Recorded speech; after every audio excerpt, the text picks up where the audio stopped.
La Bible au quotidien. Une série de méditations quotidiennes inspirées de l'édition d'octobre 2007, écrite par le pasteur Israël Leito et publiée par la maison d'édition interaméricaine.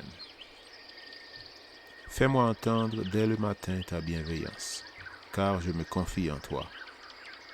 Fais-moi connaître le chemin où je dois marcher, car j'élève à toi mon âme. Psaume 143, verset 8.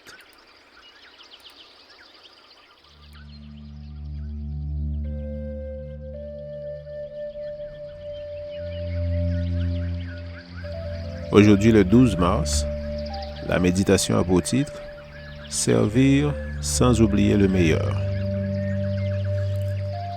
Verset approprié, Luc 10, verset 40.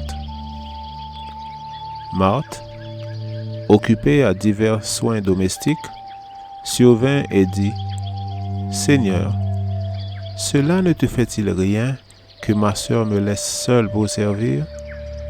Dis-lui donc de m'aider. » Au cours des siècles, les stigmates de l'esclavage ont donné naissance à la notion que celui qui sert est inférieur et qu'il est soumis au contrôle d'autrui.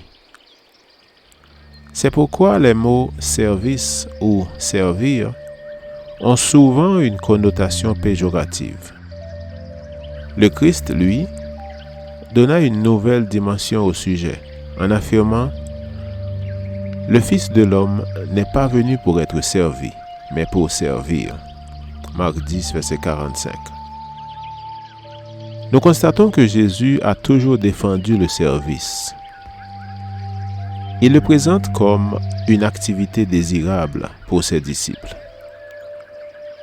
La célébration de la Sainte Seine est un exemple extraordinaire de la vision de Jésus sur le service. Nous servons en chrétiens conscients de nos responsabilités. Tout notre être devrait tendre au service. Pourtant, dans le récit d'aujourd'hui, le Seigneur semble ne pas confirmer Marthe dans son désir de mieux servir. Le problème de Marthe n'était pas qu'elle servait, mais que le service la privait de quelque chose de meilleur. Aussi dévoué que soit le service que nous rendons, il nous fait du mal s'il nous sépare de notre Dieu. Nous pouvons courir le risque de nous adonner au service et d'oublier le Seigneur du service. Marthe était tellement préoccupée par son désir de servir le Maître qu'elle n'avait pas le temps de profiter de sa présence. Le chrétien devrait être à la fois Marthe et Marie. Servir de tout son cœur sans oublier son Sauveur. Nous devons veiller à ce que le service, aussi utile et attentionné qu'il soit, ne nous sépare pas du Seigneur. On observe que dans les affaires religieuses, la fatigue se fait sentir plus rapidement que lorsque nos occupations n'ont aucun rapport avec notre foi. La fatigue spirituelle nous entraîne à nous agiter pour beaucoup de choses et à oublier la bonne part, la compagnie de notre Seigneur Jésus. Si servir n'est pas le plus important en présence du Christ, il faut définir ce qui a la plus grande importance. La servante du Seigneur nous aide à le comprendre dans le passage suivant. La seule chose dont Marthe avait besoin, c'était un esprit calme, recueilli, un plus vif désir de connaître la vie future, éternelle, et les grâces nécessaires au progrès spirituel.